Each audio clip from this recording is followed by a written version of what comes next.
പളനി പോയിട്ട് ക്ഷീണത്തോടെ വീട്ടിലെത്തിയ വൃദ്ധ ദമ്പതികൾ യാത്രാക്ഷീണം കാരണം ഭക്ഷണവും കഴിച്ച് ഒരു 10 മണിയൊക്കെ ആയപ്പോഴേ ഉറങ്ങാൻ കിടന്നു. പെട്ടെന്ന് തന്നെ രണ്ടാളും നല്ല ഉറക്കത്തിലേക്ക് വീണു.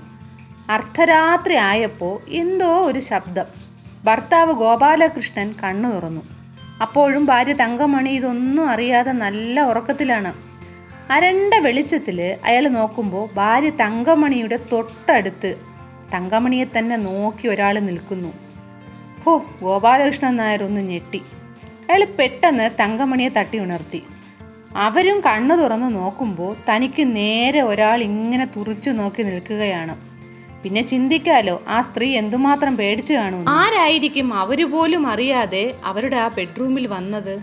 എന്തിനാണ് അയാൾ വന്നത്? അവിടെ പിന്നീട് സംഭവിച്ചത് എന്താണ്? നമുക്ക് ആ സംഭവത്തിലോട്ടൊന്ന് പോകാം. എൻ്റെ പേര് ഷീജ. ക്രൈം ത്രില്ലർ സ്റ്റോറീസ് കേൾക്കാൻ താല്പര്യമുള്ളവരാണ് നിങ്ങളെങ്കിൽ എൻ്റെ ഈ ചാനൽ ഒന്ന് സബ്സ്ക്രൈബ് ചെയ്യണേ. ഈ വീഡിയോയ്ക്ക് ഒരു ലൈക്കും തരൂ. Welcome back to Sheeja's creations. Rubber വെട്ടുകാരൻ മണിയൻ രാവിലെ തന്നെ ഗോപാലകൃഷ്ണൻ്റെ വീട്ടിലെത്തി. അവിടുത്തെ റബ്ബർ വെട്ട് അയാളാണ്. സാധാരണ രാവിലെ അവിടുത്തെ റബ്ബർ വെട്ടാൻ വരുമ്പോൾ തങ്കമണിയുടെ കയ്യിൽ നിന്നും ഒരു കട്ടൻ കാപ്പി പതിവാണ്. പളനി പോയിട്ട് ഇന്നലെ എത്തുമെന്നാണ് പറഞ്ഞിരുന്നത്. ഒരു അനക്കവും ഇല്ലല്ലോ. മണിയൻ 2-3 പ്രാവശ്യം തങ്കമണിയെ നീട്ടി വിളിച്ചു.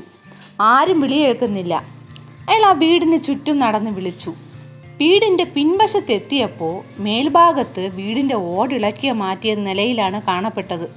ഒരു ഏണിയും ചുമരിൽ ചാരി വച്ചിട്ടുണ്ട്. കൂടാതെ ഓടിളക്കിയ ഭാഗത്തു നിന്നും ഒരു കയറ് കെട്ടി അകത്തോട്ടിട്ടിരിക്കുകയാണ്. അയാൾ അതും കണ്ട് വീടിൻ്റെ സൈഡിൽ കൂടി സ്പീഡിൽ നടന്നപ്പോഴാണ് അത് ശ്രദ്ധിച്ചത്. അകത്തു നിന്നും ചെറിയൊരു ഞരക്കം കേൾക്കുന്നു. എന്തോ ഇവിടെ സംഭവിച്ചിട്ടുണ്ട് എന്ന് മണിയന് മനസ്സിലായി. പിന്നെ അയാൾ നിലവിളിച്ചുകൊണ്ട് ഒരൊറ്റ ഓട്ടമായിരുന്നു. അയാളുടെ നിലവിളി കേട്ട് ആൾക്കാരൊക്കെ ഓടിക്കൂടി. അയൽപക്കത്തു നിന്നും എന്ന് എടുത്ത് പറയാൻ പറ്റത്തില്ല. കാരണം ഇതൊരു റബ്ബർ തോട്ടത്തിൻ്റെ നടുക്ക് ഒറ്റപ്പെട്ട വീടാണ്. കുറച്ച് മാറിയിട്ടാണ് 1-2 വീട് ഉള്ളത്. എന്തായാലും നിലവിളി കേട്ട് നാട്ടുകാരൊക്കെ ഓടിക്കൂടി. എല്ലാവരെയും മണിയൻ ഇതൊക്കെ അറിയിക്കുകയും കാണിച്ചു കൊടുക്കുകയും ചെയ്യുന്നുണ്ട്. ഞരക്കം കേൾക്കുന്ന മുറിയുടെ ജനാല പലക കൊണ്ടുള്ളതായിരുന്നു.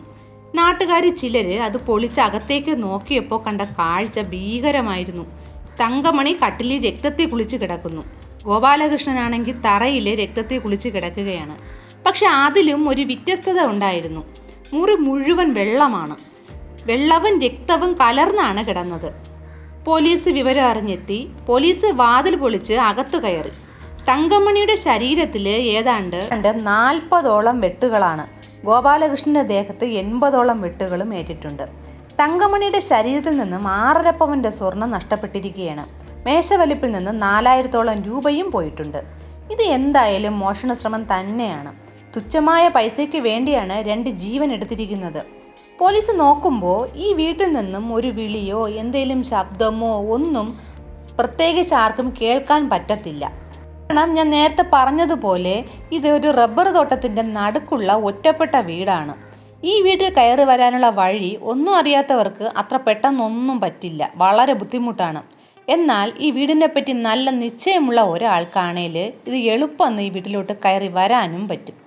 പോലീസ് അറിയാവുന്നവരെ ചുറ്റിപ്പറ്റി തന്നെ അന്വേഷണം തുടങ്ങി. അയൽപക്കക്കാരെയും നാട്ടുകാരെയും മിക്കവരെയും പോലീസ് നല്ലോണം ബുദ്ധിമുട്ടിച്ചു. കാരണം അവർക്ക് ഈ കേസ് തെളിയിച്ചേ പറ്റൂ. ഈ വീടിനകത്ത് ഊർന്നിറങ്ങിയ കയറ് പരിശോധിച്ചപ്പോൾ അതിലൊരു പുകയില ഉൽപ്പന്നത്തിൻ്റെയൊക്കെ മണം ഉണ്ടായിരുന്നു. ആ രീതിയിലും അങ്ങനെ ഉള്ളവരെ കേന്ദ്രീകരിച്ചു അന്വേഷണം നടത്തി. സത്യം പറഞ്ഞാൽ കണ്ണിക്കണ്ടവരെയൊക്കെ പോലീസ് ചോദ്യം ചെയ്യാൻ പിടിച്ചുകൊണ്ട് പോകുന്ന അവസ്ഥയായി. എന്നിട്ടും ഒരു ചുക്കും കണ്ടുപിടിക്കാൻ സാധിച്ചില്ല. പോലീസിൻ്റെ ഈ ചോദ്യം ചെയ്യലിൽ പൊറുതി മുട്ടി അരിശം കയറി നിൽക്കുകയാണ് നാട്ടുകാരൊക്കെ. എന്നിട്ടും ഇവർക്ക് ഈ കൊലയാളിയെ കണ്ടുപിടിക്കാനും സാധിച്ചില്ല. അവസാനം ദേഷ്യം വന്ന നാട്ടുകാർ കൊലയാളിയെ കണ്ടുപിടിക്കുക, പോലീസ് നീതി പാലിക്കുക എന്നൊക്കെ പറഞ്ഞ് കൊടിയും പിടിച്ച് അങ്ങ് പ്രതിഷേധമായിട്ട് ഇറങ്ങുകയാണ്. പ്രതിഷേധം നാട് മുഴുവൻ അലയടിച്ചു. അതൊക്കെ ആ വഴി അങ്ങനെ നടന്നു. പോലീസ് വേറെ വഴിയും നടന്നു. അങ്ങനെ ഇഴഞ്ഞിഴഞ്ഞ് 4 വർഷം കടന്നുപോയി. 2015 നടന്ന ഒരു സംഭവമാണ്. ഒടുവിൽ ലോക്കൽ പോലീസിൻ്റെ അന്വേഷണം വഴിമുട്ടിയെടുത്ത് ക്രൈംബ്രാഞ്ച് ഈ കേസ് ഏറ്റെടുക്കുകയാണ്. 2019 IG ശ്രീജിത്തിൻ്റെ നേതൃത്വത്തിലുള്ള അന്വേഷണ സംഘമാണ് ഈ കേസ് അന്വേഷിക്കുന്നത്. ഗോപാലകൃഷ്ണൻ്റെ വീടിൻ്റെ പിറകു വശത്ത് ഒരു ചെറിയ പൈപ്പുണ്ട്. കാട് മൂടിയ സ്ഥലത്താണ് ഈ പൈപ്പ് ഉള്ളത്. അതുകൊണ്ട് ഈ പൈപ്പ് അത്ര പെട്ടെന്നൊന്നും കാണാൻ പറ്റാത്ത വിധത്തിലാണ്. കൊല നടത്തിയ ശേഷം കൊലയാളി ആ പൈപ്പ് തുറന്ന് കൈയൊക്കെ കഴുകിയിട്ടാണ് പോയിരിക്കുന്നതെന്ന് ക്രൈംബ്രാഞ്ച് കണ്ടുപിടിച്ചു. അതിനർത്ഥം കൃത്യമായി ആ വീടിനെപ്പറ്റി അറിയാമെന്നുള്ള ആരോ ആണ് ആ കൊലയാളി. കൂടാതെ കയർ വഴി അകത്തേക്ക് ഊർന്നിറങ്ങി പ്രതി നേരെ ചെന്നിറങ്ങിയത് ഡൈനിങ് ടേബിളിൻ്റെ മുകളിലാണ്. അതായത് ഇങ്ങനെ ഇറങ്ങിയാൽ വലിയ ശബ്ദമൊന്നും കേൾപ്പിക്കാതെ ഡൈനിങ് ടേബിളിൽ ചവിട്ടാം എന്ന് പ്രതിക്ക് വ്യക്തമായിട്ടറിയാം. പളനിയിൽ പോയതും ഇവർ പോയിട്ട് വന്നതും കൊലയാളിക്കറിയാം. ഇതിൽ പോലീസ് പറയുന്നത് ഇങ്ങനെയാണ്: ഈ ഗോപാലകൃഷ്ണൻ പണ്ട് കൂലിപ്പണിക്കാരനായിരുന്നു. കഷ്ടപ്പെട്ട് 2 മക്കളെയും പഠിപ്പിച്ചൊക്കെ നല്ല നിലയിലാക്കി. ഒരു മോളും ഒരു മോനുമാണ് ഇവർക്കുള്ളത്. മോള് ചെന്നൈയിലും മോൻ ഇപ്പോൾ അമേരിക്കയിലുമാണ്. ഇതിൽ അമേരിക്കയിലുള്ള മകന് നാട്ടിൽ കുറച്ച് വസ്തു വാങ്ങാനായി അച്ഛൻ്റെ കയ്യിൽ പണമൊക്കെ അയച്ചു കൊടുത്തിരിക്കുകയാണ്. ഇത് കൊലയാളിക്ക് വ്യക്തമായിട്ട് അറിയാം. പോലീസ് പല വിധത്തിലുള്ള നാടകങ്ങളൊക്കെ ഈ കേസന്വേഷണത്തിന് ആ നാട്ടിൽ നടത്തുകയാണ്. ഗോപാലകൃഷ്ണൻ്റെ വീടിനടുത്ത് തന്നെ ഒരു വീട് വാടകയ്ക്കെടുത്ത് പോലീസ് അവിടെ താമസിക്കുന്നു. സാധാ ആൾക്കാരെയൊക്കെ പോലെ ആ പരിസരത്തൊക്കെ കറങ്ങുന്നു, വേഷം മാറി നടക്കുന്നു, ഇങ്ങനെയൊക്കെ ചെയ്യുകയാണ്. ദിവസങ്ങൾ കഴിഞ്ഞു. പെട്ടെന്ന് ക്രൈംബ്രാഞ്ച് കേസിൻ്റെ അന്വേഷണം പൂർത്തിയായി എന്നും പറഞ്ഞ് പത്രസമ്മേളനം നടത്തുകയാണ്. പ്രതിയെ കിട്ടി. ജനങ്ങൾക്ക് മുന്നിലേക്ക് ആ കൊലയാളിയെ എത്തിക്കുകയാണ്. ആരും അയാളെ കണ്ടിട്ട് വിശ്വസിക്കുന്നില്ല. ഇത് പോലീസിന് എന്തോ മിസ്റ്റേക്ക് പറ്റിയതാവാനാണ് സാധ്യതയെന്ന് ഭൂരിപക്ഷം നാട്ടുകാരും പറഞ്ഞു. അന്വേഷണ ഉദ്യോഗസ്ഥൻ വിശദമായിട്ട് തന്നെ കാര്യങ്ങൾ ജനങ്ങളുടെ മുന്നിൽ വ്യക്തമാക്കി. അയാൾ പറഞ്ഞു, നിങ്ങളെ 5 വർഷം പറ്റിച്ച് നടന്ന ആ കൊലയാളി ഇവൻ തന്നെയാണ്. ഇവൻ സാധാ കൊലയാളിയല്ല, സീരിയൽ കില്ലറാണ്. ചെന്നൈയിൽ ചായക്കട നടത്തിയിരുന്നതാണ് രാജേന്ദ്രൻ. അയാൾ ഇപ്പോൾ ഈ നാട്ടിലാണ് ചായക്കച്ചവടം നടത്തുന്നത്. ഇനി ക്രൈംബ്രാഞ്ച് കണ്ടുപിടിച്ച ആ റൂട്ടിലോട്ട് നമുക്ക് വരാം. ചെന്നൈയിൽ ചായക്കട നടത്തിയിരുന്നതാണ് രാജേന്ദ്രൻ. ആ ചായക്കടയുടെ തൊട്ടടുത്തുള്ള വീട്ടിലോട്ട് രാജേന്ദ്രൻ്റെ കണ്ണു പോവുകയാണ്. ആ വീട്ടിലെ സ്ത്രീ അത്യാവശ്യം സ്വർണ്ണമൊക്കെ ഇട്ടുകൊണ്ടാണ് നടക്കുന്നത്. വീടാണെങ്കിൽ വലുതും. അപ്പോൾ അതിനകത്ത് എന്തായാലും സ്വർണവും പണവും ഒക്കെ കാണും. രാജേന്ദ്രനുള്ളിൽ ക്രിമിനൽ തലപൊക്കി. ഇയാൾ ഒരു ദിവസം രാത്രി അവിടെ കയറി ആ ദമ്പതികളെ തലക്കടിച്ചു കൊന്നു എല്ലാം കവർന്നു. പക്ഷെ തമിഴ്നാട് പോലീസിന് ഒന്നും കണ്ടുപിടിക്കാൻ സാധിച്ചില്ല. പോലീസ് നെട്ടോട്ടം ഓടുമ്പോഴും ഇയാൾ തൊട്ടടുത്ത് അവിടെ ആ ചായക്കച്ചവടം നടത്തുകയാണ്. അയാളിൽ ഈ ഒരു സംഭവം ആത്മവിശ്വാസം കൂട്ടി. തന്നെ പിടിക്കാൻ തമിഴ്നാട് പോലീസിന് പോലും സാധിച്ചില്ല. അവരുടെ മൂക്കിൻ്റെ താഴെയാണ് ഞാൻ നിൽക്കുന്നത്, എന്നിട്ട് പോലും അവർക്ക് പറ്റിയില്ല. പിന്നെ രാജേന്ദ്രൻ അവിടെ തുടരാതെ സ്ഥലം മാറ്റിപ്പിടിക്കാമെന്ന് വിചാരിച്ചു. അയാൾ നേരെ സ്വന്തം നാട്ടിലോട്ട് വരികയാണ്. ഒരു ദിവസം രാജേന്ദ്രൻ ഗോപാലകൃഷ്ണൻ്റെ വീടിനടുത്തുള്ള ഒരു അമ്മയും മകനും മാത്രം താമസിക്കുന്ന വീട്ടിൽ കയറുകയാണ്. നല്ല ഇടിയും മഴയായിരുന്നു അന്ന് രാത്രി. അയാൾ ആ വീട്ടിൽ തന്ത്രപൂർവ്വം കയറിപ്പറ്റി. ഉറങ്ങിക്കിടന്ന അമ്മയുടെയും മകൻ്റെയും തലയിൽ തുരുതുരാ അടിച്ചു. അവർ നിലത്ത് വീണു. അവരാളെപ്പോലും കണ്ടില്ല. പക്ഷെ ഭാഗ്യം കൊണ്ട് ആ അമ്മയും മകനും മരിച്ചില്ല. പിറ്റേന്ന് ആശുപത്രിയിലായ അവർ അപകടനില തരണം ചെയ്തപ്പോൾ പോലീസിനോട് അവർ പറഞ്ഞത് ഇങ്ങനെയാണ്: സാറേ, ഇടി വെട്ടിയതായിരുന്നു എൻ്റെ തലയിൽ. ഇതവർ പറയാൻ കാരണമുണ്ട്. മഴയ്ക്കൊപ്പം ഇടി വെട്ടിയതും കറക്റ്റ് ടൈമിങ്ങിലാണ് രാജേന്ദ്രൻ ഇവരുടെ തലയിൽ അടിച്ചത്. അതിലും രാജേന്ദ്രൻ വിജയിച്ചു. പിന്നെ പറയണോ, ആത്മവിശ്വാസം വീണ്ടും ഇരട്ടിച്ചു. അങ്ങനെ അതിനുശേഷം അയാൾ ആ നാട്ടിൽ തന്നെ ചായക്കട നടത്തി വന്നു. ഈ ഗോപാലകൃഷ്ണന്റെ കുടുംബവുമായിട്ട് നല്ല സൗഹൃദത്തിലാവുകയും ചെയ്തു. പളനിയിൽ പോകുന്നതും എന്ന് വരുമെന്നുള്ളതും എന്തിന് മകൻ വസ്തു വാങ്ങാൻ പ്ലാൻ ഇട്ടിരിക്കുന്നതും പൈസ അയച്ചു കൊടുത്തതും എല്ലാം രാജേന്ദ്രനോട് ഈ ഗോപാലകൃഷ്ണൻ പറഞ്ഞു കൊടുത്തിരുന്നു.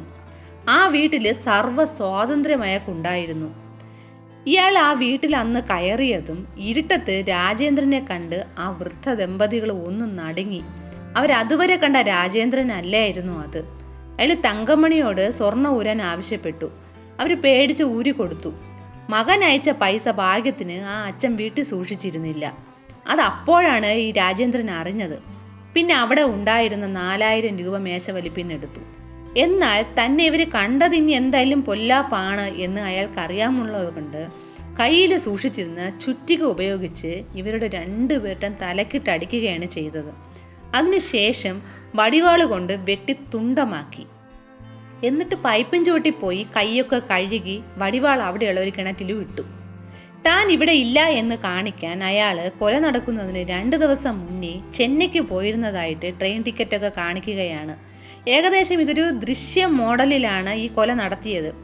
ഇയാൾ വിദഗ്ധമായി ഈ ഒരു ട്രെയിൻ ടിക്കറ്റൊക്കെ സംഘടിപ്പിച്ച് വച്ചിരുന്നു. പൈപ്പിൽ നിന്നും ഇയാളുടെ ഫിംഗർ പ്രിന്റ് അന്ന് ലോക്കൽ പോലീസിന് കിട്ടിയിരുന്നു. പക്ഷെ രാജേന്ദ്രനിലേക്ക് എത്താൻ ലോക്കൽ പോലീസിന് കഴിയാതെ പോയി. ഇപ്പൊ ക്രൈം ബ്രാഞ്ച് ഏറ്റെടുത്ത സമയത്ത് ആ ഫിംഗർ പ്രിന്റ് ഇയാളുടേതായിട്ട് മാച്ച് ആയില്ല. ആദ്യം ചായക്കടയിലാണ് ജോലി. അപ്പൊ ഈ റിഡ്ജസ് ഒക്കെ പലപ്പോഴും ഇപ്പൊ സത്യം പറഞ്ഞാൽ കോവിഡും കൂടെ കോൺട്രിബ്യൂട്ട് ചെയ്തു എന്ന് വേണമെങ്കിൽ പറയേണ്ടി വരും. കാരണം കഴിഞ്ഞ കുറെ കാലമായിട്ട് ഇദ്ദേഹത്തിന് ജോലിയില്ല. അപ്പൊ ജോലി ഇല്ലാതിരിക്കുന്ന സന്ദർഭത്തിൽ ഇദ്ദേഹത്തിന്റെ പ്രിന്റ് എടുത്ത് പരിശോധിച്ചപ്പോൾ ഈ റിഡ്ജസ് കുറച്ചും കൂടെ വെൽ ഫോംഡ് ആയിട്ട് കാണാം. അതിന് ഞങ്ങൾ ഫിംഗർ പ്രിന്റ് എക്സ്പേർട്സിൻ്റെ അടുത്ത് അതിൻ്റെ കറക്റ്റായിട്ടുള്ള ഒപ്പീനിയൻ ശേഖരിക്കുന്നുണ്ട്. കാരണം അത് വളരെ പെട്ടെന്ന് കേട്ടാൽ സ്വാഭാവികമല്ലാതെ തോന്നുന്ന ഒരു കാരണമാണ് എന്നുള്ളത് കൊണ്ട് തന്നെ കോടതിയെ ബോധ്യപ്പെടുത്താൻ വേണ്ടി അവരുടെ ശാസ്ത്രീയമായ നിഗമനങ്ങൾ എഴുതി മേടിക്കാനുള്ള തീരുമാനം കൂടിയുണ്ട്. ഇപ്പോൾ അത് കറക്റ്റായിട്ട് മാച്ച്. അപ്പം നാച്ചുറലായിട്ട് ഇപ്പോൾ നിങ്ങൾ ചോദിച്ച ചോദ്യം കോടതിക്കും ഉണ്ടാവും, എന്തുകൊണ്ട് ഇതിന് മുമ്പ് പരിശോധിച്ചപ്പോൾ കിട്ടിയില്ല. അപ്പം നമ്മളിപ്പോൾ മനസ്സിലാക്കുന്നത് വെച്ചാൽ ഈ കയ്യിൽ കാണുന്ന ഈ റിഡ്ജസ് എന്ന് പറയുന്നത് നിരന്തരം ഈ വെള്ളം ഉപയോഗിക്കുകയും കയ്യെ ഗ്ലാസ് കഴുകുക അങ്ങനെയുള്ള കാര്യങ്ങൾ, അതുപോലെ ഈ സർബത്ത് ഒക്കെ പിഴിയുന്ന ആൾക്കാർക്കൊക്കെ, ഈ നാരങ്ങയൊക്കെ പിഴിയുന്ന ആൾക്കാർക്ക് അത് കുറച്ച് ഇറോഡായി പോകാനുള്ള സാധ്യതയുള്ളത് കൊണ്ട് ഇത് കറക്റ്റായിട്ട് മാച്ച് ആയില്ല എന്നുള്ളതാണ് നിങ്ങൾ മനസ്സിലാക്കുന്നത്. നാട്ടിലിട്ട വടിവാളും പോലീസ് കണ്ടെടുത്തു. എല്ലാം കൊണ്ടും പോലീസിന് ഇതൊരു അനുകൂലമായി മാറി. അങ്ങനെ ശക്തമായ തെളിവുകളുടെ അടിസ്ഥാനത്തിൽ രാജേന്ദ്രൻ എന്ന സീരിയൽ കില്ലറിനെ പോലീസ് അറസ്റ്റ് ചെയ്യുകയാണ്. ഈ ഒരു നടക്കുന്ന സംഭവത്തിനെ പറ്റിയുള്ള നിങ്ങളുടെ അഭിപ്രായം എന്തെന്ന് കമൻറ്റ് ചെയ്യൂ. പുതിയൊരു ക്രൈം ത്രില്ലർ സ്റ്റോറിയുമായി വീണ്ടും വരാം. Thanks for watching.